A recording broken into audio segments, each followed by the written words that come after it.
नमस्ते, आप सबका हमारे चैनल में हार्दिक स्वागत है। आज हम केरला यूनिवर्सिटी के फर्स्ट सेम बीकॉम छात्रों की जो पुस्तक है नवीन संकलन, उसका ऑडियो बुक लेकर आए हैं। उसमें आपको प्रेमचंद जी की कहानी बड़े घर की बेटी, विद्यानिवास मिश्र जी की निबंध शिवजी की बारात, महादेवी वर्मा जी का संस्मरण गिल्लू, धर्मवीर भारती जी का यात्रा वृत्तांत ठेले पर हिमालय और स्वामी दयानंद जी की जीवनी मोहन राकेश जी की। तो इतनी सारी रचनाएं आपको फर्स्ट सेम में पढ़ने को है और उन्हीं 5 रचनाओं का ऑडियो बुक लेकर हम आए हैं। आशा करती हूँ ये ऑडियो बुक आपके लिए लाभदायक सिद्ध होगा। शीघ्र ही इन सभी रचनाओं की विश्लेषणात्मक अध्ययन लेकर हिंदी और मलयालम दोनों में हम हाजिर होंगे और साथ ही नोट्स प्रोवाइड करने का प्रबंध भी किया जाएगा। तो चलिए सीधे ऑडियो बुक की ओर। कथा सम्राट प्रेमचंद जी की कहानी बड़े घर की बेटी। बेनी माधव सिंह गौरीपुर गांव के जमींदार और नंबरदार थे। उनके पितामह किसी समय बड़े धन धान्य संपन्न थे।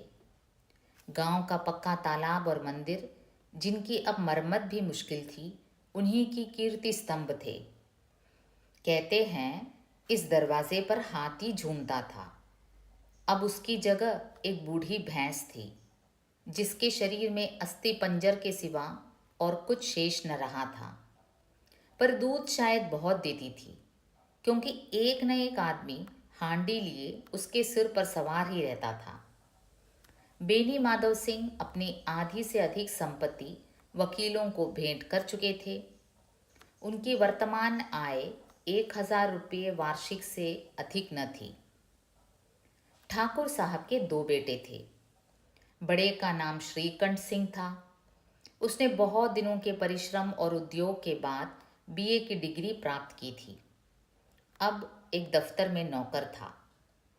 छोटा लड़का लाल बिहारी सिंह दोहरे बदन का सजीला जवान था। भरा हुआ मुखड़ा, चौड़ी छाती। भैंस का 2 सेर ताज़ा दूध वह उठकर सवेरे पी जाता था। श्रीकंठ सिंह की दशा बिल्कुल विपरीत थी। इन नेत्रप्रिय गुणों को उन्होंने बीए इन्हीं 2 अक्षरों पर न्योछावर कर दिया था। इन 2 अक्षरों ने उनके शरीर को निर्बल और चेहरे को कांतिहीन बना दिया था। इसी से वैदिक ग्रंथों पर उनका विशेष प्रेम था। आयुर्वेदिक औषधियों पर उनका अधिक विश्वास था। शाम सवेरे से उनके कमरे से प्रायः खरल की सुरीली कर्ण मधुर ध्वनि सुनाई दिया करती थी। लाहौर और कलकत्ते के वैद्यों से बड़ी लिखा पड़ी रहती थी। श्रीकंठ इस अंग्रेजी डिग्री के अधिपति होने पर भी अंग्रेजी सामाजिक प्रथाओं के विशेष प्रेमी न थे, बल्कि वह बहुधा बड़े जोर से उसकी निंदा और तिरस्कार किया करते थे। इसी से गांव में उनका बड़ा सम्मान था।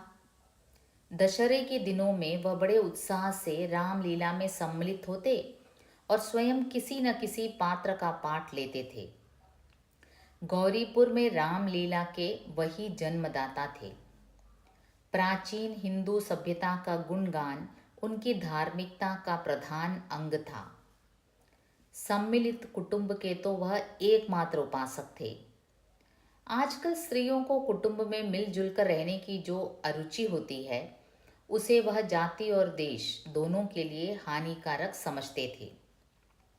यही कारण था कि गांव की ललनाएं उनकी निंदक थी। कोई कोई तो उन्हें अपना शत्रु समझने में भी संकोच न करती थी। स्वयं उनकी पत्नी को ही इस विषय में उनसे विरोध था। यह इसलिए नहीं कि उसे अपने सास ससुर देवर या जेठ आदि से घृणा थी, बल्कि उसका विचार था कि यदि बहुत कुछ सहने और तरह देने पर भी परिवार के साथ निर्वाह न हो सके, तो आए दिन की कलह से जीवन को नष्ट करने की अपेक्षा यही उत्तम है कि अपनी खिचड़ी अलग पकाई जाए। आनंदी एक बड़े उच्च कुल की लड़की थी। उसके बाप एक छोटी सी रियासत के तालुकेदार थे।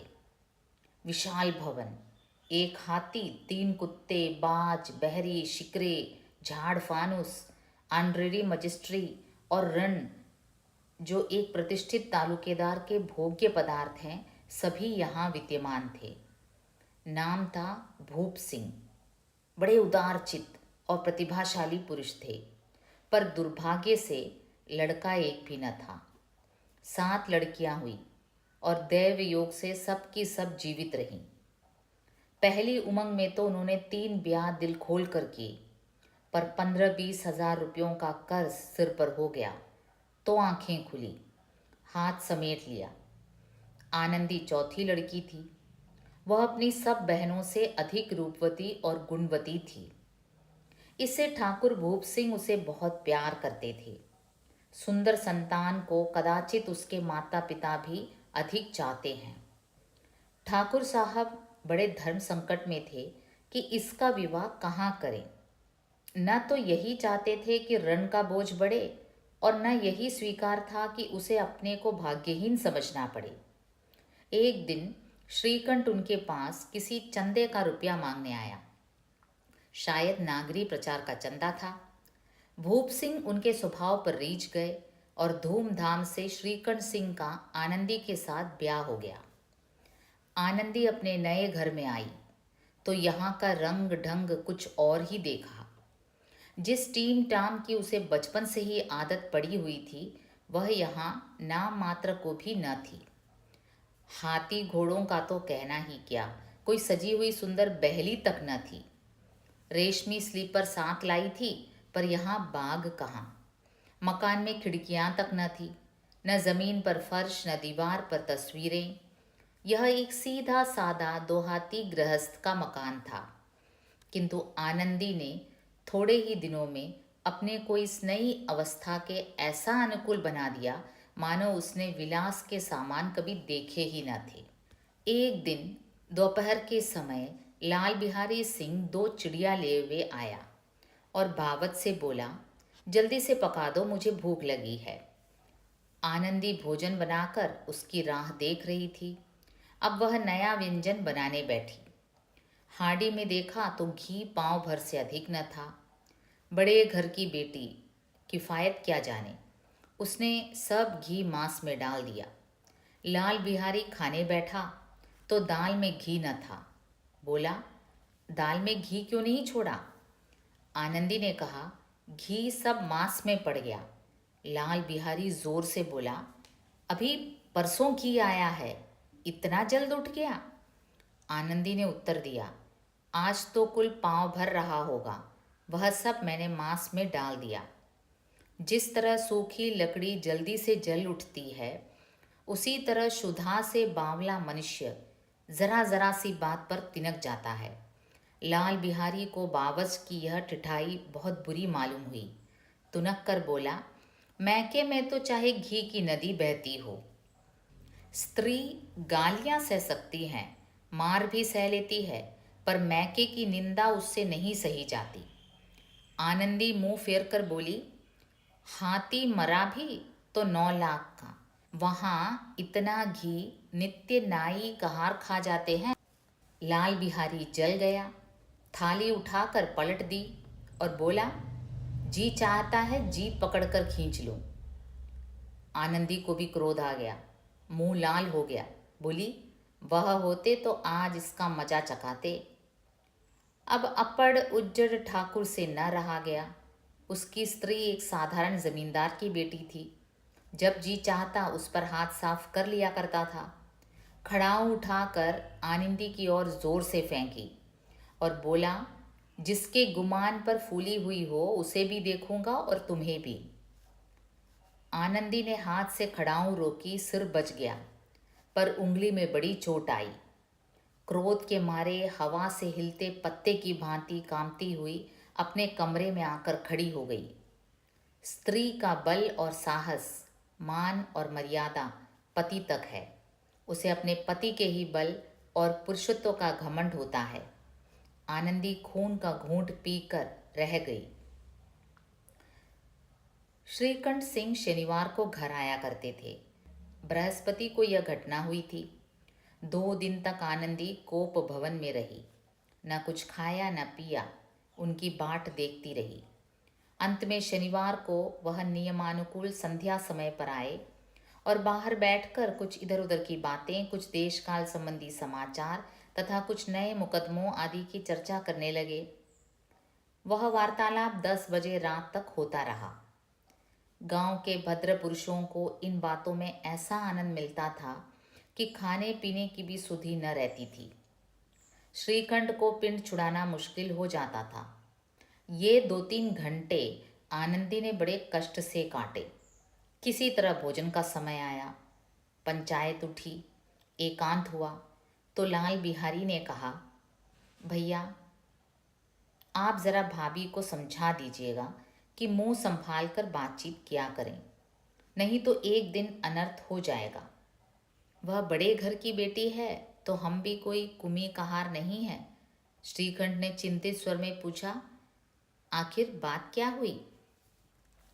लाल बिहारी ने कहा, कुछ भी नहीं, यूं ही आप उलझ पड़ी। मैके के सामने हम लोगों को कुछ समझती ही नहीं। श्रीखंड खा पीकर आनंदी के पास गए। वह भरी बैठी थी। यह हसरत भी कुछ तीखे थे। आनंदी ने पूछा, चित्त तो प्रसन्न है? श्रीखंड बोले, बहुत प्रसन्न है, पर तुमने आजकल घर में यह क्या उपद्रव मचा रखा है? आनंदी की त्योरियों पर बल पड़ गए।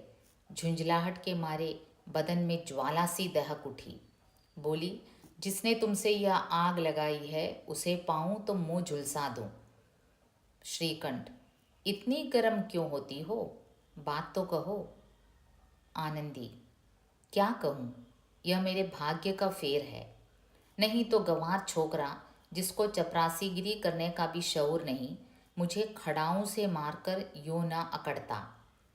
श्रीखंड, सब हाल साफ साफ कहो तो मालूम हो, मुझे तो कुछ पता नहीं। आनंदी, परसों तुम्हारे लाडले भाई ने मुझसे मांस पकाने को कहा। घी हांडी में पाँव भर से अधिक न था। वह सब मैंने मांस में डाल दिया। जब खाने बैठा तो कहने लगा, दाल में घी क्यों नहीं है? बस इसी पर मेरे मैके का बुरा भला कहने लगा। मुझसे न रहा गया। मैंने कहा कि वहाँ इतना घी तो नाई कहार खा जाते हैं और किसी को जान भी नहीं पड़ता। बस इतनी सी बात पर इस अन्यायी ने मुझ पर खड़ाऊ फेंक मारी। यदि हाथ से न रोक लूं तो सिर फट जाए। उसी से पूछो मैंने जो कुछ कहा है वह सच है या झूठ। श्रीखंड की आंखें लाल हो गई। बोले, यहाँ तक हो गया, इस छोकरे का यह साहस? आनंदी स्त्रियों के स्वभावानुसार रोने लगी, क्योंकि आंसू उनकी पलकों पर रहते हैं। श्रीकंठ बड़े धैर्यवान और शांत पुरुष थे। उन्हें कदाचित ही कभी क्रोध न आता था। स्त्रियों के आंसू पुरुषों की क्रोधाग्नि भड़काने में तेल का काम देते हैं। रात भर करवटें बदलते रहे। उद्विग्नता के कारण पलक तक नहीं झपकी। प्रातःकाल अपने बाप के पास जाकर बोले, दादा, अब इस घर में मेरा निभा न होगा।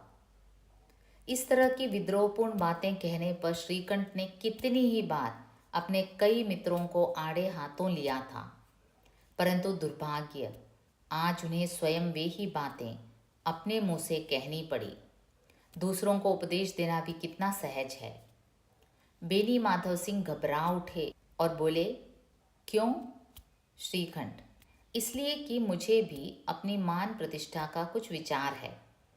आपके घर में अब अन्याय और हठ का प्रकोप हो रहा है। जिनको बड़ों का आदर सम्मान करना चाहिए वे उनके सिर चढ़ते हैं। मैं दूसरों का नौकर ठहरा, घर पर रहता नहीं। यहाँ मेरे पीछे स्त्रियों पर खड़ाऊं और जूतों की बौछारें होती हैं। कड़ी बात तक चिंता नहीं, कोई एक की दो कह ले, वहाँ तक मैं सह सकता हूँ, किंतु यह कदापि नहीं हो सकता कि मेरे ऊपर लात घुसे पड़े और मैं दम न मारूं। बेनी माधव सिंह को जवाब न दे सके। श्रीखंड सदैव उनका आदर करते थे। उनके ऐसे तेवर देखकर बूढ़ा ठाकुर अवाक रह गया। केवल इतना ही बोला, बेटा, तुम बुद्धिमान होकर ऐसी बातें करते हो। स्त्रियां इस तरह घर का नाश कर देती हैं। उनका बहुत सिर चढ़ाना अच्छा नहीं।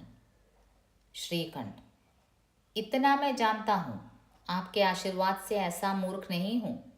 आप स्वयं जानते हैं कि मेरे ही समझाने बुझाने से इसी गांव में कई घर संभल गए, पर जिस स्त्री की मान प्रतिष्ठा का ईश्वर के दरबार में उत्तरदाता हूँ, उसके प्रति ऐसा घोर अन्याय और पशुवत व्यवहार मुझे असह्य है। आप सच मानिए, मेरे लिए यही कुछ कम नहीं है कि लाल बिहारी को कुछ दंड नहीं देता। अब बेनी माधव सिंह भी गरमाए, ऐसी बातें और न सुन सके। बोले, लाल बिहारी तुम्हारा भाई है, उससे जब कभी भूल चूक हो उसके कान पकड़ो। लेकिन श्रीखंड, लाल बिहारी को मैं अब अपना भाई नहीं समझता। बेनी माधव सिंह, स्त्री के पीछे? श्रीकंठ, जी नहीं, उसकी क्रूरता और अविवेक के कारण। दोनों कुछ देर चुप रहे। ठाकुर साहब लड़के का क्रोध शांत करना चाहते थे, लेकिन यह नहीं स्वीकार करना चाहते थे कि लाल बिहारी ने कोई अनुचित काम किया है। इसी बीच में गांव के और कई सज्जन हुक्के चिलम के बहाने वहां आ बैठे।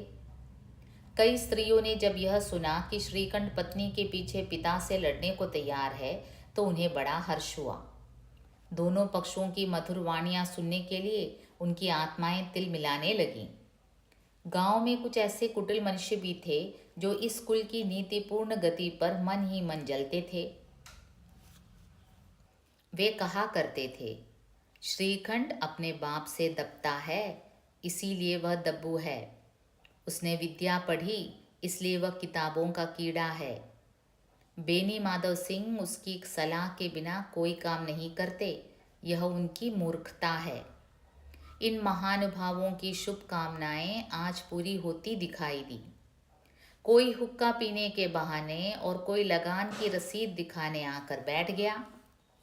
बेनी माधव सिंह पुराने आदमी थे, इन भावों को ताड़ गए। उन्होंने निश्चय किया, चाहे कुछ भी क्यों न हो, इन द्रोहियों को ताली बजाने का अवसर न दूंगा।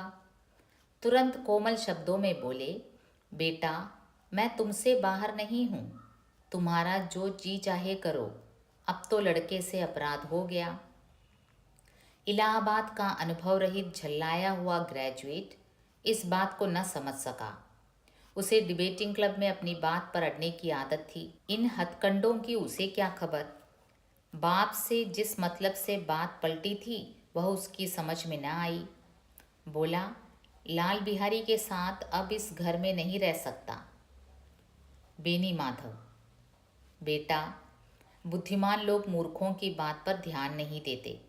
वह बेसमझ लड़का है, उससे जो कुछ भूल हुई उसे तुम बड़े होकर क्षमा करो। श्रीकंठ, उसकी इस दुष्टता को मैं कदापि नहीं सह सकता। या तो वही घर में रहेगा या मैं। आपको यदि वह अधिक प्यारा है तो मुझे विदा कीजिए, मैं अपना भार आप संभाल लूँगा। यदि मुझे रखना चाहते हैं तो उससे कहिए, जहाँ चाहे चला जाए। बस यह मेरा अंतिम निश्चय है। लाल बिहारी सिंह दरवाजे की चौखट पर चुपचाप खड़ा बड़े भाई की बातें सुन रहा था। वह उनका बहुत आदर करता था। उसे कभी इतना साहस न हुआ था कि श्रीकंठ के सामने चारपाई पर बैठ जाए, हुक्का पी ले या पान खा ले। बाप का भी वह इतना मान न करता था। श्रीकंठ का भी उस पर हार्दिक स्नेह था। अपने होश में उन्होंने कभी उसे घुड़का तक न था। जब वह इलाहाबाद से आते तो उसके लिए कोई न कोई वस्तु अवश्य लाते। मुकद्दर की जोड़ी उन्होंने ही बनवा दी थी। पिछले साल जब उसने अपने से जोड़े जवान को नाग पंचमी के दिन दंगल में पछाड़ दिया तो उन्होंने पुलकित होकर अखाड़े में ही जाकर उसे गले से लगा दिया था। 5 रुपये के पैसे लुटाए थे। ऐसे भाई के मुंह से आज ऐसी हृदय विदारक बात सुनकर लाल बिहारी को बड़ी ग्लानि हुई। वह फूट फूट कर रोने लगा। इसमें संदेह नहीं कि अपने किए पर पछता रहा था। भाई के आने से एक दिन पहले से उसकी छाती धड़कती थी कि देखूं भैया क्या कहते हैं। मैं उनके सम्मुख कैसे जाऊंगा, उनसे कैसे बोलूंगा, मेरी आंखें उनके सामने कैसे उठेंगी। उसने समझा था कि भैया मुझे बुलाकर समझा देंगे। इस आशा के विपरीत आज उसने उन्हें निर्दयता की मूर्ति बने हुए पाया। वह मूर्ख था, परंतु उसका मन कहता था कि भैया मेरे साथ अन्याय कर रहे हैं। यदि श्रीखंड उसे अकेले में बुलाकर दो चार बातें कह लेते, इतना ही नहीं दो चार तमाचे भी लगा देते, तो कदाचित उसे इतना दुख न होता। पर भाई का यह कहना कि अब मैं उसकी सूरत नहीं देखना चाहता, लाल बिहारी से सहा न गया। वह रोता हुआ घर आया। कोठरी में जाकर कपड़े पहने, आंखें पोंछी, जिससे कोई यह न समझे कि रोता था। तब आनंदी के द्वार पर आकर बोला, भाभी, भैया ने निश्चय किया है कि वह मेरे साथ इस घर में न रहेंगे। अब वह मेरा मुंह नहीं देखना चाहते, इसलिए अब मैं जाता हूँ। उन्हें फिर मुंह न दिखाऊंगा। मुझसे जो कुछ अपराध हुआ उसे क्षमा करना। यह कहते कहते लाल बिहारी का गला भर आया। जिस समय लाल बिहारी सिंह सिर झुकाए आनंदी के द्वार पर खड़ा था, उसी समय श्रीकंठ सिंह भी आंखें लाल किए बाहर से आए। भाई को खड़ा देखा तो घृणा से आंखें फेर ली और कतरा कर निकल गए, मानो उसकी परछाई से दूर भागते हों। आनंदी ने लाल बिहारी की शिकायत तो की थी, लेकिन अब मन में पछता रही थी। वह स्वभाव से ही दयावती थी। उसे इसका तनिक भी ध्यान न था कि बात इतनी बढ़ जाएगी।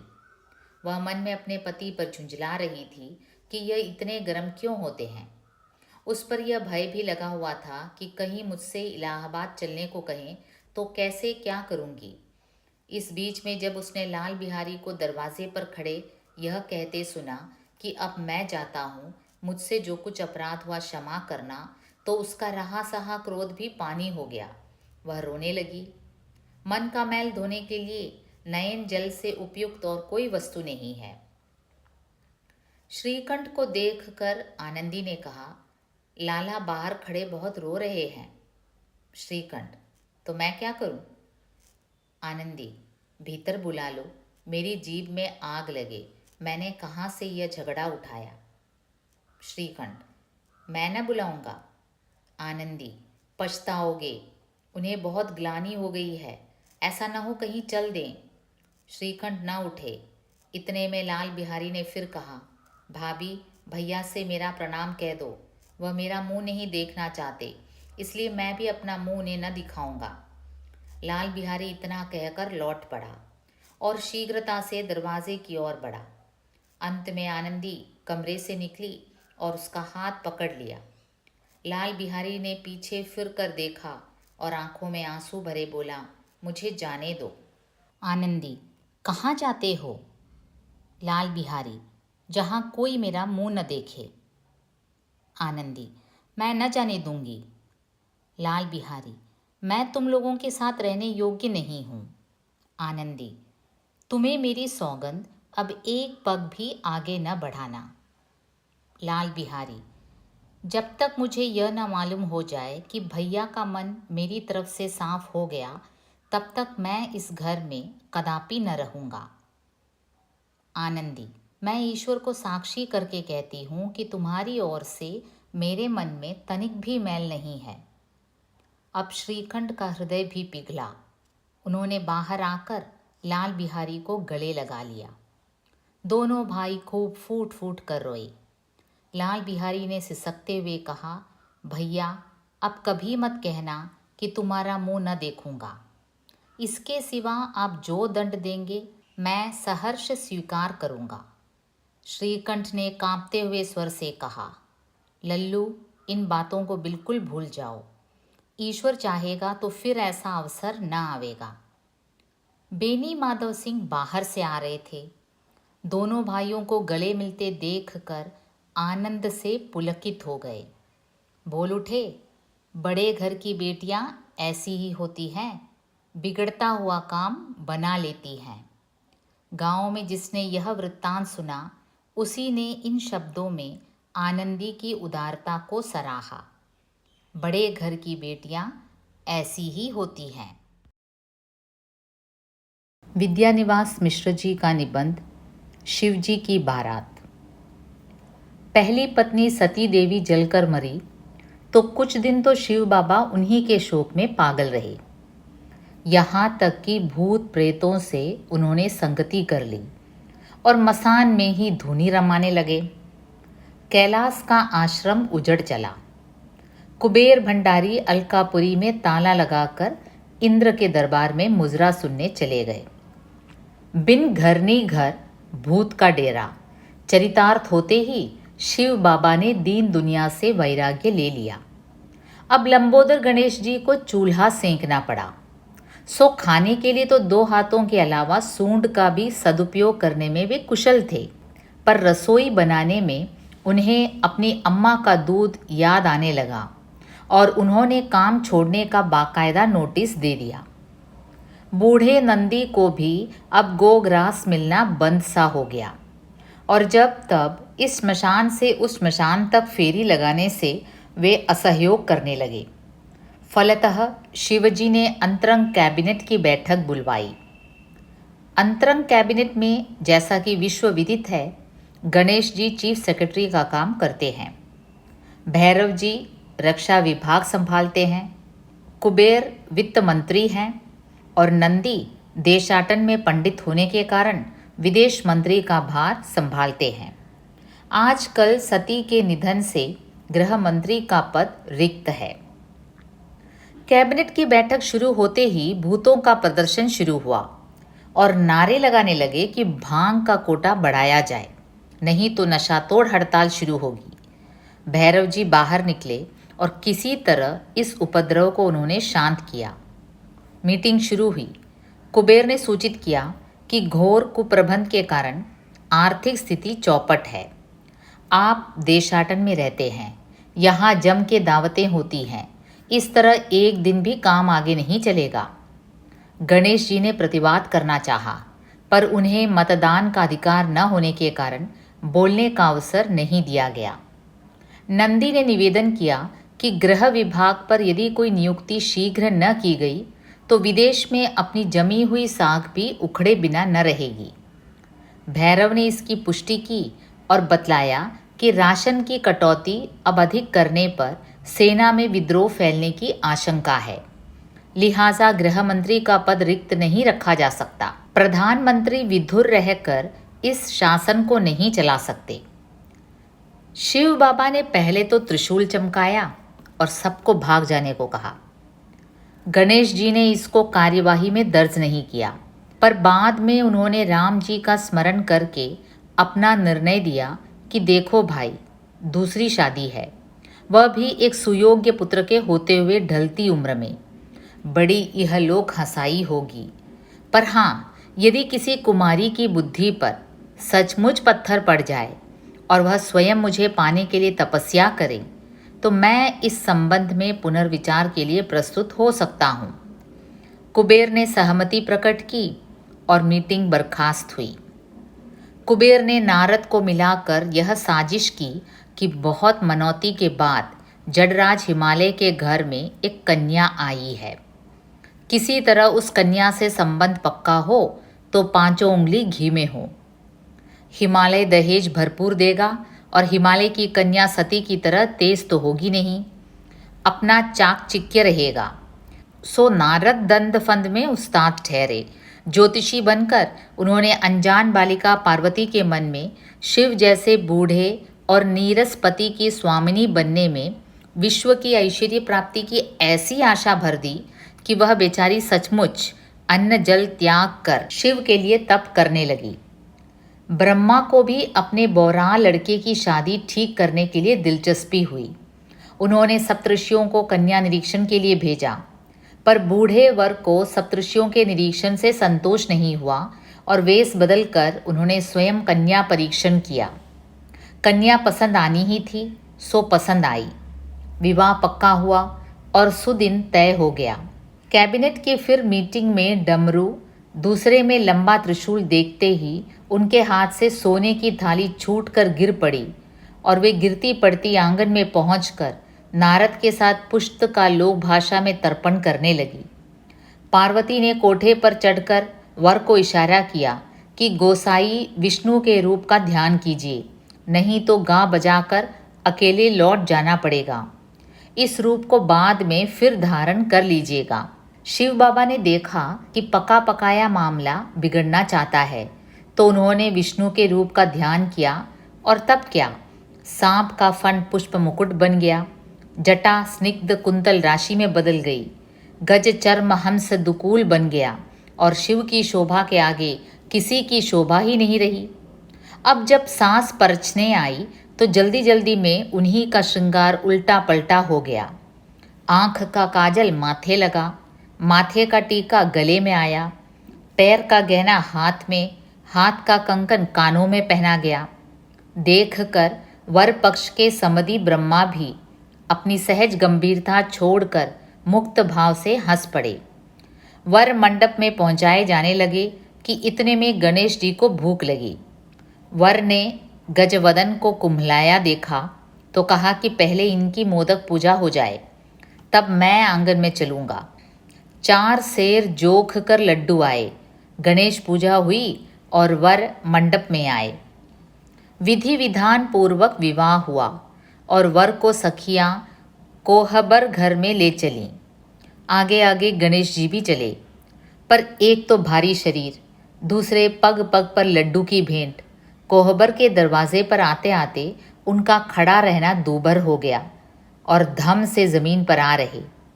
उधर या तो शिव बाबा विवाह ही नहीं करते थे या कोहबर में 6 महीने बीत गए, हिलने डुलने का नाम नहीं।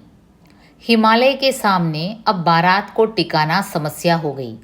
देवताओं के नखरे, भूत प्रेतों की बड़वानल सरी की भूख की लपट और दामाद की निश्चिंतता हिमालय के लिए अब असह्य हो गई। यह हालत हो गई कि बारात के सत्कार में हिमालय का घर द्वार बंधक रखा गया और बारात के विदा होने की कोई आशा नहीं। अंत में ब्रह्मा ने अग्नि को भेजा कि किसी तरह वर को चिताकर बाहर लाए। वर महोदय शाप देकर बाहर निकले, पर दहेज के नाम पर बेटी को देने के लिए बाप के पास 52 हंडा सुहाग भर बच रहा था और पार्वती 52 हंडा सुहाग के साथ विदा हुई। दुल्हन ने घर में पधारते ही जो मंत्रियों की दुर्व्यवस्था देखी तो एक एक से मंत्रियों की आशा के प्रतिकूल जवाब तलब करना शुरू किया और मंत्रिमंडल ने चुपके से इस्तीफा भेज दिया। पार्वती जी ने संकटकालीन स्थिति की घोषणा की और राज्यपालिका बनकर शासन की बागडोर अपने हाथ में ली और पर्सनल सेक्रेटरी गडगा को कैलाश से निष्कासित कर दिया। बुढ़ऊ ने देख सुनकर भी चुप्पी ले ली। 52 हंडा सुहाग का जोर ठहरा। खैर, यह तो आगे की बात है। इस बारात ने एक इतिहास का निर्माण किया। यूँ कहना चाहिए कि बारात की मौजूदा प्रथा का श्री गणेश इसी दिन से हुआ। दूसरे, राज शासन में बूढ़े लोगों को दूसरी शादी करने का अधिकार मिला। तीसरे, विवाह में गणेश जी की द्वार पूजा अनिवार्य अड़ग बनी। चौथे, बैल की प्रतिष्ठा हुई और पांचवें, दूसरे विवाह की पत्नी पति के लिए पति बनी। इन्हीं 5 परंपराओं में शिवजी की बारात अमर हो गई है।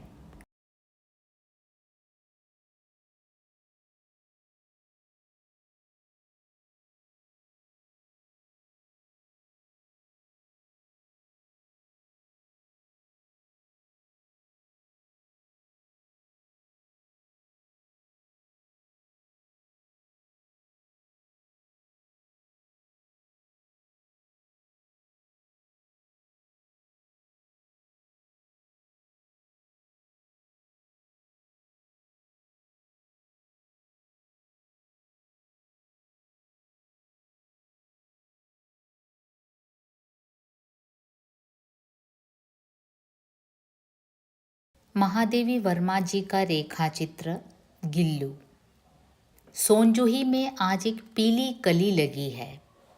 इसे देखकर अनायास ही उस छोटे जीव का स्मरण हो आया जो इस लता की सघन हरी तिमा में छिप कर बैठता था और फिर मेरे निकट पहुंचते ही कंधे पर कूद कर मुझे चौंका देता था। तब मुझे कली की खोज रहती थी, पर आज उस लघु प्राण की खोज है। परंतु वह तो अब तक इस सोनजूही की जड़ में मिट्टी होकर मिल गया होगा। कौन जाने स्वर्णिम कली के बहाने वही मुझे चौंकाने ऊपर आ गया हो। अचानक एक दिन सवेरे कमरे से बरामदे में आकर मैंने देखा 2 कौवे एक गमले के चारों ओर चोंचों से छुआ छुआओल जैसा खेल खेल रहे हैं। यह काक भुशुंडी भी विचित्र पक्षी है, एक साथ समादरित, अनादरित, अति सम्मानित, अति अवमानित। हमारे बेचारे पुरखे न गरुड़ के रूप में आ सकते हैं, न मयूर के, न हंस के। उन्हें पितरपक्ष में हमसे कुछ पाने के लिए काक बनकर ही अवतीर्ण होना पड़ता है। इतना ही नहीं, हमारे दूरस्थ प्रियजनों को भी अपने आने का मधु संदेश इनके कर्कश स्वर में ही देना पड़ता है। दूसरी ओर हम कौवा और कांव कांव करने को अवमानना के अर्थ में ही प्रयुक्त करते हैं। मेरे काक पुराण के विवेचन में अचानक बाधा आ पड़ी, क्योंकि गमले और दीवार की संधि में छिपे एक छोटे से जीव पर मेरी दृष्टि रुक गई। निकट जाकर देखा, गिलहरी का एक छोटा सा बच्चा है जो संभवतः घोंसले से गिर पड़ा है और अब कौवे जिसमें सुलभ आहार खोज रहे हैं। काक का द्वय की चोंचों के 2 घाव उस लघु प्राण के लिए बहुत थे, अतः वह निश्चेष्ट सा गमले से चिपटा पड़ा था। सबने कहा, कौवे की चोंच का घाव लगने के बाद यह बच नहीं सकता, अतः इसे ऐसे ही रहने दिया जावे। परंतु मन नहीं माना। उसे हौले से उठाकर अपने कमरे में लाई, फिर रुई से रक्त पोंछकर घावों पर पेंसिलिन का मरहम लगाया। रुई की पतली बत्ती दूध से भिगोकर जैसे तैसे उसके नन्हे से मुंह में लगाई, पर मुंह खुल न सका और दूध की बूंदें दोनों ओर लुढ़क गई। कई घंटे के उपचार के उपरांत उसके मुंह में एक बूंद पानी टपकाया जा सका। तीसरे दिन वह इतना अच्छा और आश्वस्त हो गया कि मेरी उंगली अपने 2 नन्हे पंजों से पकड़कर नीले कांच के मोतियों जैसी आँखों से इधर उधर देखने लगा। 3-4 मास में उसके स्निग्ध रोए, झब्बेदार पूंछ और चंचल चमकीली आँखें सबको विस्मित करने लगी। हमने उसकी जातिवाचक संज्ञा को व्यक्तिवाचक का रूप दे दिया और इस प्रकार हम उसे गिल्लू कहकर बुलाने लगे। मैंने फूल रखने की एक हल्की डलिया में रुई बिछाकर उसे तार से खिड़की पर लटका दिया। वही 2 वर्ष गिल्लू का घर रहा। वह स्वयं हिलाकर अपने घर में झूलता और अपनी कांच के मनकों सी आँखों से कमरे के भीतर और खिड़की से बाहर न जाने क्या देखता समझता रहता था। परंतु उसकी समझदारी और कार्यकलाप पर सबको आश्चर्य होता था। जब मैं लिखने बैठती तब अपनी ओर मेरा ध्यान आकर्षित करने की उसे इतनी तीव्र इच्छा होती थी कि उसने एक अच्छा उपाय खोज निकाला। वह मेरे पैर तक आकर सर्र से पर्दे पर चढ़ जाता और फिर उसी तेजी से उतरता। उसका यह दौड़ने का क्रम तब तक चलता जब तक मैं उसे पकड़ने के लिए न उठती। कभी मैं गिल्लू को पकड़कर एक लंबे लिफाफे में इस प्रकार रख देती कि उसके अगले 2 पंजों और सिर के अतिरिक्त सारा लघु गात लिफाफे के भीतर बंद रहता। इस अद्भुत स्थिति में कभी कभी घंटों मेज पर दीवार के सहारे खड़ा रहकर वह अपनी चमकीली आँखों से मेरा कार्यकलाप देखा करता।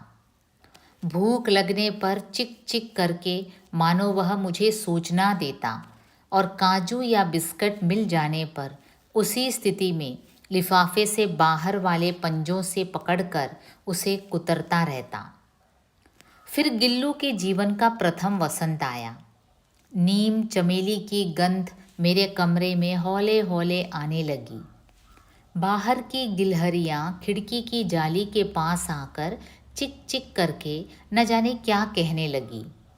गिल्लू को जाली के पास बैठकर अपनेपन से बाहर झांकते देखकर मुझे लगा कि इसे मुक्त करना आवश्यक है।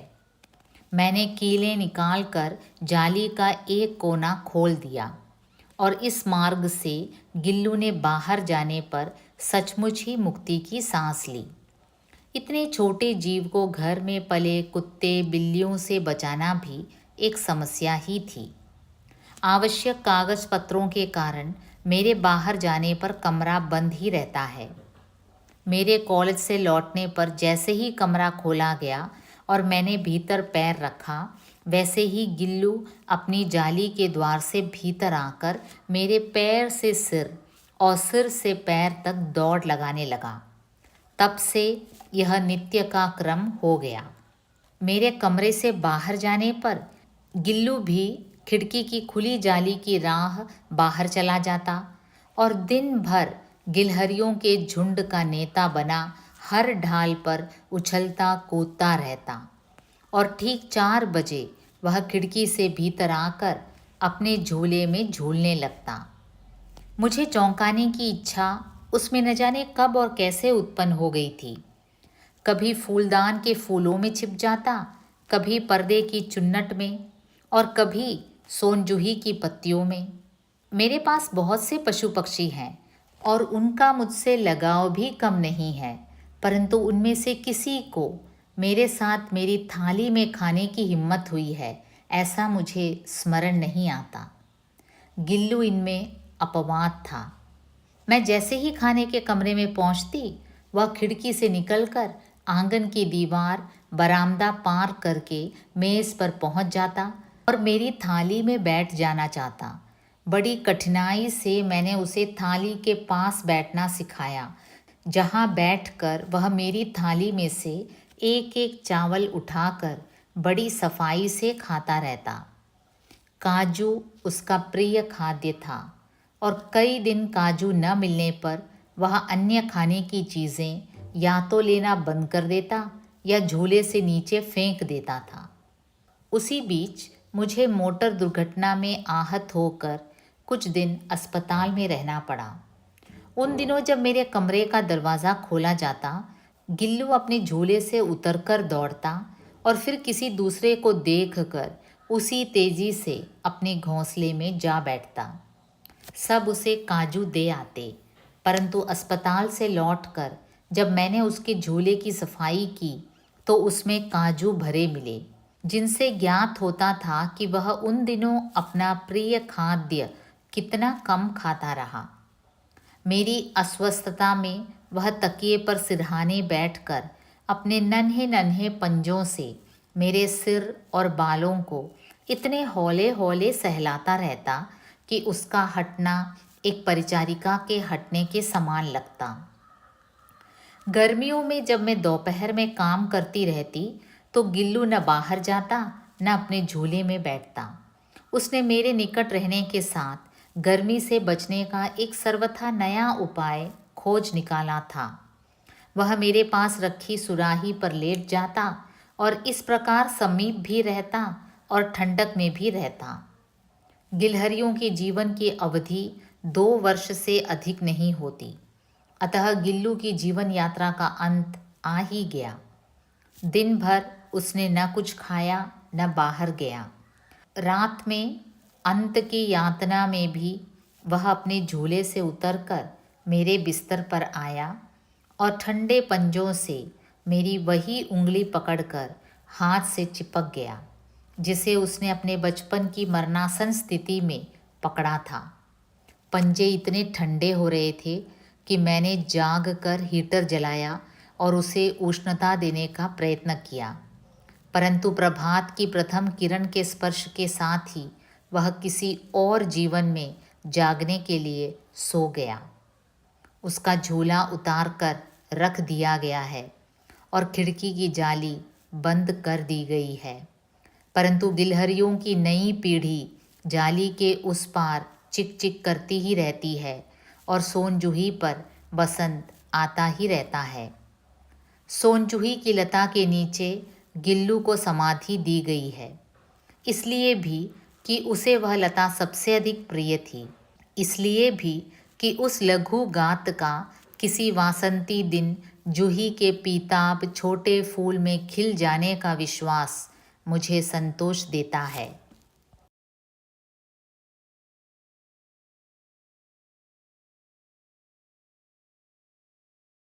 धर्मवीर भारती जी का यात्रा संस्मरण, ठेले पर हिमालय। ठेले पर हिमालय, खास दिलचस्प शीर्षक है ना। और यकीन कीजिए, इसे बिल्कुल ढूंढना नहीं पड़ा, बैठे बिठाए मिल गया। अभी कल की बात है, एक पान की दुकान पर मैं अपने गुरुजन उपन्यासकार मित्र के साथ खड़ा था कि ठेले पर बर्फ़ की सिले लादे हुए बर्फ़ वाला आया। ठंडी चिकनी चमकती बर्फ़ से भाप उड़ रही थी। मेरे मित्र का जन्म स्थान अल्मोड़ा है। वे क्षण भर उस बर्फ़ को देखते रहे। उठती हुई भाप में खोए खोए से ही बोले, यही बर्फ़ तो हिमालय की शोभा है। और तत्काल शीर्षक मेरे मन में कौंध गया, ठेले पर हिमालय। सिर्फ बर्फ़ को बहुत निकट से देख पाने के लिए ही हम लोग कौसानी गए थे। नैनीताल से रानीखेत और रानीखेत से मचकाली के भयानक मोड़ों को पार करते हुए कोसी। कोसी से एक सड़क अल्मोड़ा जाती है, दूसरी कौसानी। कितना कष्टप्रद, कितना सूखा और कितना कुरूप है वह रास्ता। पानी का कहीं नाम निशान नहीं, सूखे भूरे पहाड़, हरियाली का नाम नहीं। ढालों को काट कर बनाए हुए टेढ़े मेढ़े रास्ते जो थोड़े से हो तो शायद अच्छे भी लगे, पर उनका एकारस सिलसिला बिल्कुल शैतान की आंत मालूम पड़ता है।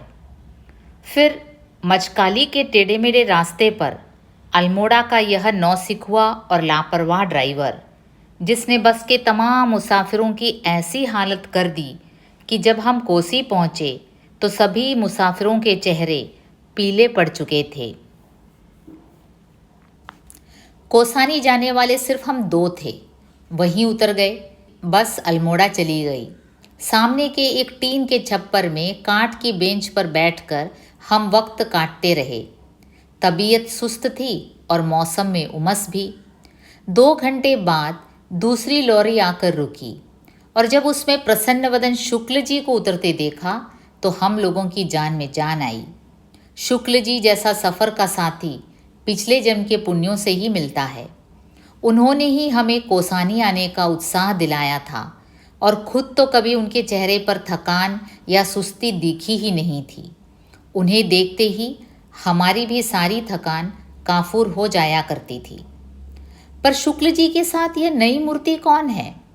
लंबा दुबला शरीर, पतला सांवला चेहरा, एमिल जोला सी दाढ़ी, ढीला ढाला पतलून, कंधे पर पड़ी हुई ऊनी जर्किन, बगल में लटकता हुआ जाने थर्मस या कैमरा या बाइनोकुलर, और खासी अटपटी चाल थी बाबू साहब की। यह पतला दुबला मुझ जैसा सीकिया शरीर और उस पर आपका झूमते हुए आना मेरे चेहरे पर निरंतर घनी होती हुई उत्सुकता को तोड़कर शुक्ल जी ने कहा, हमारे शहर के मशहूर चित्रकार हैं सेन। अकादमी से इनकी कृतियों पर पुरस्कार मिला है। उसी रुपये से घूमकर छुट्टियां बिता रहे हैं। थोड़ी देर में हम लोगों के साथ सेन घुल मिल गया। कितना मीठा था हृदय से वह। वैसे उसके करतब आगे चलकर देखने में आए। कोसी से बस चली तो रास्ते का सारा दृश्य बदल गया। सुडौल पत्थरों पर कल कल करती हुई कोसी, किनारे के छोटे छोटे सुंदर गांव और हरे मखमली खेत। कितनी सुंदर है सोमेश्वर की घाटी, हरी भरी। एक के बाद एक बस स्टेशन पड़ते थे। छोटे छोटे पहाड़ी डाकखाने, चाय की दुकानें और कभी कभी कोसी या उसमें गिरने वाले नदी नालों पर बने हुए पुल। कहीं कहीं सड़क निर्जन चीड़ के जंगलों से गुजरती थी। टेढ़ी मेढ़ी ऊपर नीचे रेंगती हुई कंकड़ीली पीठ वाले अजगर सी सड़क पर धीरे धीरे बस चली जा रही थी। रास्ता सुहावना था और उस थकावट के बाद उसका सुहावनापन हमें और भी तंद्रालस बना रहा था। पर ज्यों-ज्यों बस आगे बढ़ रही थी, त्यों-त्यों हमारे मन में एक अजीब सी निराशा छाती जा रही थी। अब तो हम लोग कौसानी के नज़दीक हैं। कोसी से 18 मील चले आए, कौसानी सिर्फ 6 मील है। पर कहाँ गया वह अतुलित सौंदर्य, वह जादू जो कौसानी के बारे में सुना जाता था? आते समय मेरे एक सहयोगी ने कहा था कि कश्मीर के मुकाबले में उन्हें कोसानी से अधिक मोह है। गांधी जी ने यहीं अनासक्ति योग लिखा था और कहा था, स्विट्ज़रलैंड का आभास कोसानी में ही होता है। ये नदी, घाटी, खेत, गांव सुंदर हैं, किंतु इतनी प्रशंसा के योग्य तो नहीं ही हैं। हम कभी कभी अपना संशय शुक्ल जी से व्यक्त भी करने लगे, और ज्यों ज्यों कोसानी नज़दीक आती गई त्यों त्यों अधैर्य, फिर असंतोष और अंत में तो शोक हमारे चेहरे पर झलक आया। शुक्ल जी की क्या प्रतिक्रिया थी हमारी इन भावनाओं पर, यह स्पष्ट नहीं हो पाया, क्योंकि वे बिल्कुल चुप थे। सहसा बस ने एक बहुत लंबा चौड़ा मोड़ लिया और ढाल पर बढ़ने लगी। सोमेश्वर की घाटी के उत्तर में जो ऊंची पर्वतमाला है, उसी पर बिल्कुल शिखर पर कोसानी बसा हुआ है। कोसानी से दूसरी ओर फिर ढाल शुरू हो जाती है। कोसानी के अड्डे पर आकर बस रुकी। हम लोग बस से उतरे और मंत्रमुग्ध हो सामने का दृश्य देखने लगे। मैं सामने की दृश्यावलियों में बिल्कुल खो गया। कितना अपार सौंदर्य बिखरा था सामने की घाटी में। इस कोसानी की पर्वतमाला ने अपने अंचल में यह जो कत्थूर की रंग बिरंगी घाटी छिपा रखी है, इसमें किन्नर और यश ही तो वास करते होंगे। 50 मील चौड़ी यह घाटी हरे मखाली कालीनों जैसे खेत, सुंदर गेरू की शिलाएं काटकर बने हुए लाल रास्ते, जिनके किनारे सफ़ेद पत्थरों की कतार और इधर उधर से आकर आपस में उलझ जाने वाली बेलों की लड़ियों सी नदियाँ। मन में बेसाख्ता यही आया कि इन बेलों की लड़ियों को उठाकर कलाई में लपट लूं, आँखों में लगा लूं। अकस्मात हम एक दूसरे लोक में चले गए थे। इतना सुकुमार, इतना सुंदर, इतना सजा हुआ और इतना निष्कलंक लगा कि इस धरती पर तो जूते उतार कर, पाँव पोंछ कर आगे बढ़ना चाहिए। धीरे धीरे मेरी निगाहों ने उस घाटी को पार किया और जहाँ से हरे खेत, गहराती नदियाँ घने वन क्षितिज के धुंधलेपन में नीले कुहर में घुल जाते थे, वहाँ पर कुछ छोटे पर्वतों का आभास अनुभव किया। उसके बाद बादल थे और फिर कुछ नहीं, कुछ दूर उन बादलों में निगाह भटकती रही कि अकस्मात फिर एक हल्का सा विस्मय का धक्का मन को लगा। इन धीरे धीरे खिसकते हुए बादलों में यह कौन सी चीज़ है जो अटल है? यह छोटा बादल के टुकड़े सा, और कैसा अजब रंग है इसका, न सफ़ेद, न रुपहला, न हल्का नीला, पर तीनों का आभास देता हुआ। यह है क्या? बर्फ़ तो नहीं है। बर्फ़ नहीं है तो क्या है? और अकस्मात बिजली सा यह विचार मन में कौंधा कि इस कत्थूर घाटी के पार वह नगादिराज पर्वत सम्राट हिमालय है। इन बादलों ने उसे ढक रखा है। वैसे वह सामने क्या है? उसका एक कोई छोटा सा बाल स्वभाव वाला शिखर बादलों की खिड़की से झांक रहा है। मैं हर्षातिरेक से चीख उठा, बर्फ! वह देखा, शुक्ल जी ने, सेन, सभी ने देखा, पर अकस्मात वह फिर लुप्त हो गया। लगा उस बाल शिखर जान को किसी ने अंदर खींच लिया कि खिड़की से झांक रहा है, कहीं गिर न पड़े। पर उस क्षण के हिम दर्शन ने हम में जाने क्या भर दिया था। सारी खिन्नता, निराशा, थकावट सब छूमंतर हो गई। हम सब आकुल हो उठे। अभी ये बादल छट जाएंगे और फिर हिमालय हमारे सामने खड़ा होगा। निरावृत असीम सौंदर्य राशि हमारे सामने अभी अभी अपना घूंघट धीरे से खिसका देगी। और तब सचमुच मेरा दिल बुरी तरह धड़क रहा था। शुक्ल जी शांत थे, केवल मेरी ओर देखकर कभी कभी मुस्कुरा देते थे, जिसका अभिप्राय था इतने अधीर थे, कोसानी आई भी नहीं और मुँह लटका लिया। अब समझे यहाँ का जादू। डाक बंगले के खानसामे ने बताया कि आप लोग बड़े खुशकिस्मत हैं साहब। 14 सैलानी आकर हफ्ते भर पड़े रहे, बर्फ़ नहीं दिखी। आज तो आपके आते ही आसार खुलने के हो रहे हैं। सामान रख दिया गया, पर मैं, मेरी पत्नी, सेन, शुक्ल जी सभी बिना चाय पिए सामने के बरामदे में बैठ रहे और एकटक सामने देखते रहे। बादल धीरे धीरे नीचे उतर रहे थे और एक एक नए नए शिखरों की हिमरेखाएं अनावृत हो रही थी। और फिर सब खुल गया। बाईं ओर से शुरू होकर दाईं ओर गहरे शून्य में धंसती जाती हुई हिम शिखरों की ऊबड़ खाबड़ रहस्यमयी रोमांचक श्रृंखला। हमारे मन में उस समय क्या भावनाएं उठ रही थी, अगर यह बता पाता तो यह खरोंच, यह पीर ही क्यों रह गई होती। सिर्फ एक धुंधला सा संवेदन अवश्य था कि जैसे बर्फ की सिले के सामने खड़े होने पर मुंह पर ठंडी ठंडी भाप लगती है, वैसे ही हिमालय की शीतलता माथे को छू रही है और सारे संघर्ष, सारे अंतर्द्वंद, सारे ताप जैसे नष्ट हो रहे हैं।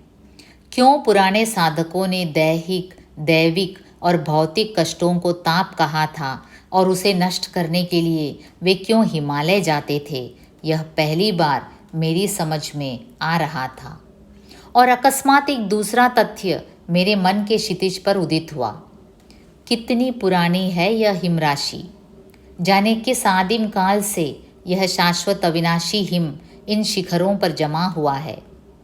कुछ विदेशियों ने इसलिए हिमालय की इस बर्फ को कहा है चिरंतन हिम। सूरज ढल रहा था और सुंदर शिखरों पर दूर ग्लेशियर, ढाल, घाटियाँ आदि का क्षीण आभास मिलने लगा था। आतंकित मन से मैंने यह सोचा था कि पता नहीं इन पर कभी मनुष्य का चरण पड़ा भी है या नहीं, या अनंत काल में इस सोने से बर्फ ढंक दरों में सिर्फ बर्फ के अधंड हूँ हूँ करते हुए बहते रहे हैं। सूरज डूबने लगा और धीरे धीरे ग्लेशियरों में पिघला केसर बहने लगा। बर्फ कमल के लाल फूलों में बदलने लगी। घाटियाँ गहरी नीली हो गई। अंधेरा होने लगा तो हम उठे और मुंह हाथ धोने और चाय पीने में लगे। पर सब चुपचाप थे, गुमसुम, जैसे सबका कुछ छिन गया हो, या शायद सबको कुछ ऐसा मिल गया हो जिसे अंदर ही अंदर सहेजने में सब आत्मलीन हो, अपने में डूब गए हो। थोड़ी देर में चांद निकला और हम फिर बाहर निकले। इस बार सब कुछ शांत था, जैसे हिम सो रहा हो। मैं थोड़ा अलग आराम कुर्सी खींचकर बैठ गया। यह मेरा मन इतना कल्पनाहीन क्यों हो गया है।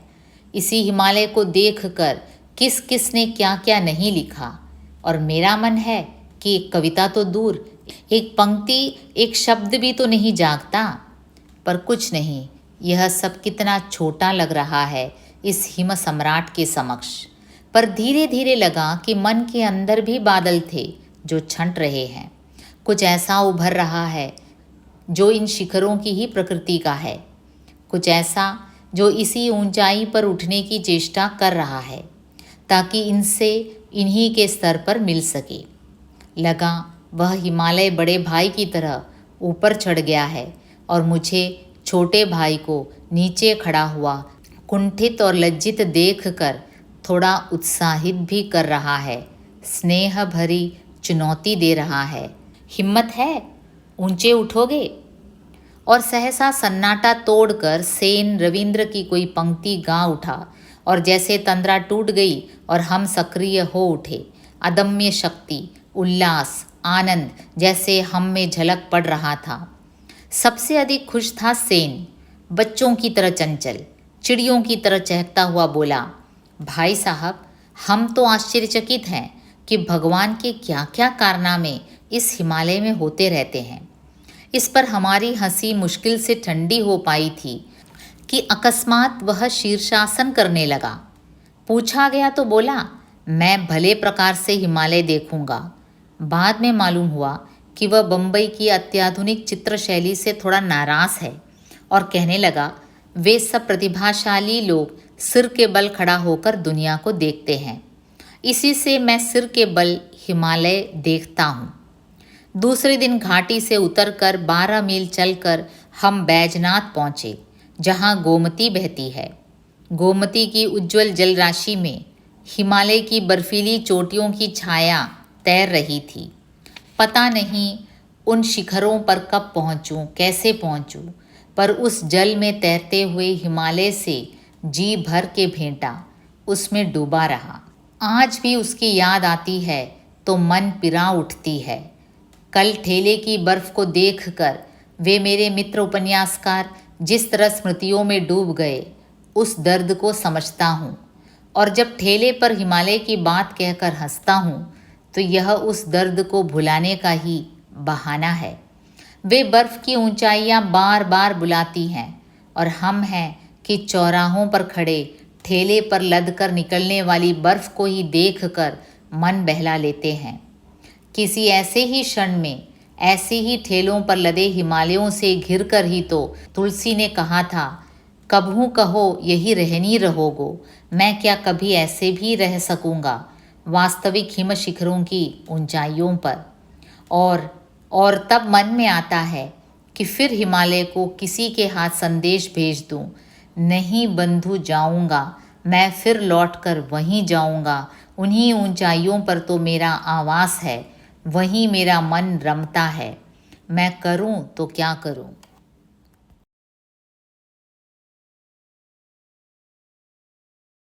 मोहन राकेश जी द्वारा लिखित जीवनी स्वामी दयानंद।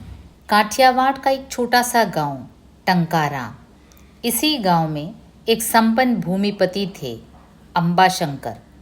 वे धार्मिक व्यक्ति थे और पौराणिक रीतियों में बहुत विश्वास रखते थे।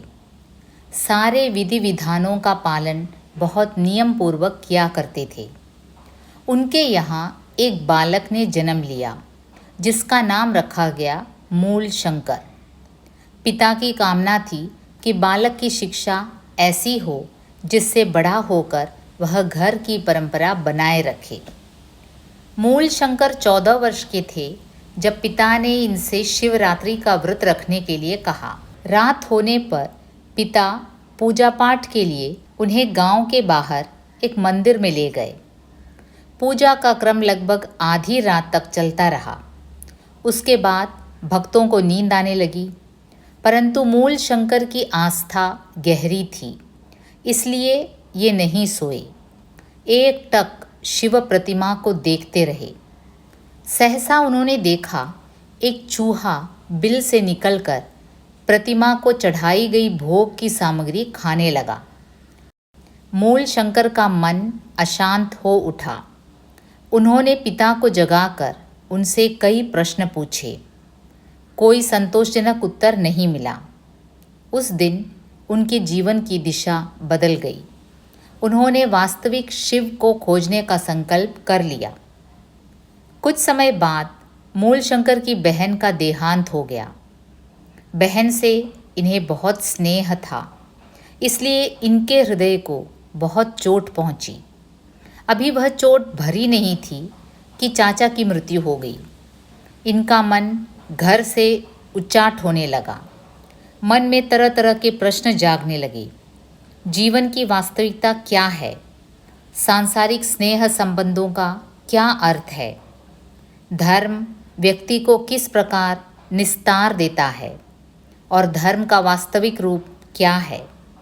ये हर समय खोए खोए रहते और जब तब अपने प्रश्नों से घर के लोगों को निरुत्तर कर देते। घर के लोगों ने सोचा कि शायद विवाह कर देने से इनकी मनस्थिति में कुछ अंतर आ जाए। मूल शंकर ने इस स्थिति को टालने का प्रयत्न किया, परंतु बस नहीं चला तो किसी को सूचित किए बिना घर से निकल पड़े। इधर उधर घूमते हुए वे सिद्धपुर पहुँचे। सिद्धपुर में उन दिनों एक मेला चल रहा था जिसमें दूर दूर से साधु आए हुए थे। यह सोचकर कि शायद इसी मार्ग से शांति मिले, उन्होंने भी साधु का बाना स्वीकार कर लिया। रात दिन साधुओं के सत्संग में सम्मिलित होते, जीवन और मृत्यु का रहस्य जानने का प्रयत्न करते। परंतु कुछ ही दिनों में उनके वहाँ होने की सूचना घर वालों को मिल गई। पिता कई और संबंधियों को साथ लेकर सिद्धपुर पहुँचे। उन्होंने क्रोध में आकर पुत्र का कमंडल तोड़ डाला, उसके गेरुआ वस्त्र फाड़ दिए, घर लाकर उन्हें कड़ी निगरानी में रख दिया। परंतु यह नियंत्रण अधिक दिन सफल नहीं रहा। मूल शंकर किसी तरह फिर घर से निकल गए। इस बार उन्होंने निश्चय कर लिया कि कुछ भी हो अब वे लौटकर घर नहीं आएंगे। अब उन्हें खोज थी एक गुरु की। चामोद करनाली पहुंचकर वे स्वामी पूर्णानंद से मिले। उनसे संन्यास लेकर इन्होंने नया नाम अपना लिया, दयानंद। इसके बाद भ्रमण करते हुए हरिद्वार चले गए। वहाँ कुंभ मेला चल रहा था। मेले में उन्होंने धर्म के नाम पर जो कुछ होते देखा, उससे उन्हें बहुत ग्लानि हुई। मन में संकल्प जागा, इन कुरीतियों को दूर करने के लिए उन्हें अवश्य प्रयत्न करना चाहिए, परंतु इसके लिए भी किसी का मार्ग प्रदर्शन चाहिए।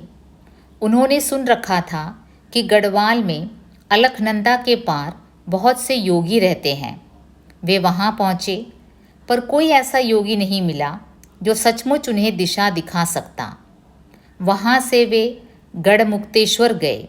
वहाँ एक दिन इन्होंने नदी में बहते एक शव को निकाल लिया।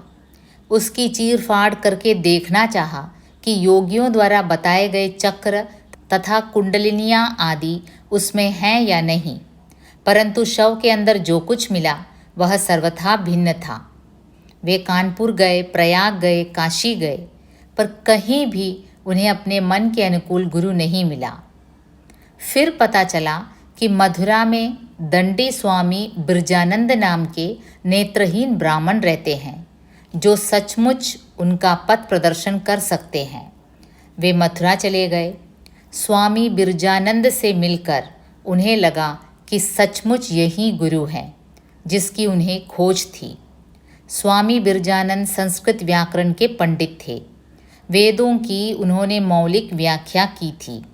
वे बहुदेवोपासना, मूर्ति पूजा आदि को वेदों के विरुद्ध बतलाते थे। वे स्वयं एक ऐसे शिष्य की खोज में थे जो उनके विचार जनसाधारण तक पहुंचा सके। दयानंद ने उनके प्रश्नों के जो उत्तर दिए, उनसे प्रसन्न होकर उन्होंने तुरंत उसे अपना शिष्य बनाना स्वीकार कर लिया। यहाँ इनका संस्कृत व्याकरण तथा वैदिक साहित्य का अध्ययन आरंभ हुआ। स्वामी बिरजानंद जो एक बार पढ़ा देते, वह दूसरी बार नहीं पढ़ाते थे। दयानंद की प्रतिभा इतनी विलक्षण थी कि इन्हें दोबारा पूछने की आवश्यकता ही नहीं पड़ती थी। कहते हैं कि एक बार का पाठ इतना कठिन था कि ये उसमें से कुछ अंश भूल गए। गुरु से यह बात कही तो वे उस पाठ को दोहराने को तैयार न हुए। ये निराश होकर यमुना के किनारे एक पेड़ के नीचे जा बैठे। एकाग्रचित होकर सोचने से थोड़ी देर में पाठ स्मरण हो आया। जाकर जब गुरु को वह पाठ उन्होंने सुना दिया तो गुरु की प्रसन्नता की सीमा न रही। इसके लिए आवश्यक था कि उनकी वाणी हर व्यक्ति तक पहुंचा सके। पहले वे संस्कृत में भाषण दिया करते थे, परंतु अपनी बात जनसाधारण तक पहुंचाने के लिए उन्होंने उन्हीं की भाषा में बात कहने का निश्चय किया। वे अपने भाषण हिंदी में देने लगे। एक बार स्वामी दयानंद कर्णवास पहुँचे। उन दिनों वहाँ गंगा स्नान का मेला था। हजारों लोग देश के विभिन्न भागों से वहाँ स्नान के लिए आए हुए थे। उनमें बरेली के राय कर्ण सिंह भी थे। स्वामी दयानंद ने वहाँ भाषण दिया। जैसे ही भाषण समाप्त हुआ, राय कर्ण सिंह उनसे वाद विवाद करने लगे। स्वामी दयानंद ने कर्ण सिंह से कुछ प्रश्न पूछे जिनका वह उत्तर नहीं दे पाए। अपनी असमर्थता पर उन्हें इतनी खीज हुई कि वे इन पर गालियों की बौछार करने लगे। क्रोध में उनका हाथ बार बार तलवार की मूठ पर जा रहा था। यह देख दयानंद बोले, यदि शास्त्रार्थ करना है तो अपने गुरु को यहाँ बुला लाओ। यदि युद्ध करने का शौक है तो एक सन्यासी से क्यों टकराते हो? जयपुर और जोधपुर से जा भिड़ो। यह सुनकर कर्ण सिंह इन पर तलवार से वार करने दौड़े। वे वार करने ही जा रहे थे कि इन्होंने तलवार छीनकर उसके 2 टुकड़े कर दिए और कहा, मैं सन्यासी हूँ, तुम पर वार करके बदला नहीं लूँगा। जाओ, भगवान तुम्हें सद्बुद्धि दे। यूं तो स्वामी दयानंद का कार्य क्षेत्र सारा उत्तर भारत था, फिर भी इन्हें अधिक सफलता पंजाब, उत्तर प्रदेश और राजस्थान में मिली। लगभग 18 वर्ष वे विभिन्न प्रदेशों में घूमकर अपने सिद्धांतों का प्रचार करते रहे। एक तरह से कहा जा सकता है कि उन्होंने प्राचीन और नवीन के बीच एक कड़ी का काम किया। 10 अप्रैल 1875 को बम्बई में उन्होंने आर्य समाज की स्थापना की। 2 वर्ष बाद लाहौर में आर्य समाज की स्थापना की गई। शीघ्र ही इसने एक व्यापक संगठन का रूप ले लिया और उत्तर भारत के प्रायः सभी नगरों और कस्बों में आर्य समाज के अपने मंदिर स्थापित हो गए। इनके शिष्यों की संख्या इतनी बढ़ गई कि उन्होंने यह वैचारिक क्रांति शिक्षा के क्षेत्र में ले जाने का निर्णय कर लिया। शिक्षा के अतिरिक्त राजनीति को भी एक नई दिशा देने का संकल्प कर लिया गया। इसी उद्देश्य से स्वामी श्रद्धानंद ने गुरुकुल कांगड़ी की स्थापना की। सन 1883 महाराज जोधपुर ने स्वामी दयानंद को अपने यहाँ निमंत्रित किया था। वहाँ कई दिनों तक वे महाराजा के अतिथि के रूप में नियमित रूप से जनता को उपदेश देते रहे। वहाँ रहते इन्हें पता चला कि महाराजा एक वेश्या से प्रेम करते हैं। इन्होंने इस बात की भर्त्सना की तो वह वेश्या इनकी शत्रु बन गई। रसोइये से मिलकर उसने इन्हें भोजन में विष खिला दिया। विष के प्रभाव से इनके सारे शरीर पर फफोले निकल आए। चिकित्सा का अच्छे से अच्छा प्रबंध किया गया, परंतु कोई लाभ नहीं हुआ। सन 1883 की दिवाली का दिन था। स्वामी दयानंद गायत्री मंत्र का उच्चारण करते करते एकाएक मौन हो गए। कुछ ही व्यक्ति होते हैं जिनकी मृत्यु उनके जीवन से अधिक क्रांतिकारी सिद्ध होती है। स्वामी दयानंद ऐसे ही व्यक्तियों में से थे। उनकी मृत्यु के कुछ ही वर्षों के अंदर आर्य समाज ने एक अत्यंत सबल आंदोलन का रूप ले लिया। शिक्षा के क्षेत्र में तो इनके अनुयायियों ने सचमुच एक क्रांति ला दी। स्वामी दयानंद को एक तरह से उत्तर भारत में आधुनिक विचारधारा का प्रवर्तक कहा जा सकता है। सामाजिक, सांस्कृतिक, राजनीतिक तथा धार्मिक क्षेत्रों में उन्होंने जो स्थापनाएं सामने रखी, उन्हीं के आधार पर समाज का मानसिक पुनर्गठन संभव हो सका। जब कांग्रेस का जन्म भी नहीं हुआ था, तभी उन्होंने कहा था कि स्वराज्य के बिना कोई राष्ट्र उन्नति नहीं कर सकता। भाषा के संबंध में उन्होंने कहा था कि अंग्रेजी हमारे संस्कारों की भाषा नहीं है। संस्कृत जनसाधारण से दूर जा पड़ती है, इसलिए हिंदी ही संपूर्ण राष्ट्र की भाषा हो सकती है। गांधी जी के हरिजन आंदोलन से बहुत पहले उन्होंने कहा था कि अस्पृश्यता हमारे समाज के लिए घातक है। वर्ण व्यवस्था को स्वीकार करते हुए भी उसका आधार जन्म को नहीं, कर्म को माना था। कहा था, जन्म से सब बराबर हैं, अपने कर्म से ही व्यक्ति ब्राह्मण, क्षत्रिय, वैश्य या शूद्र बनता है।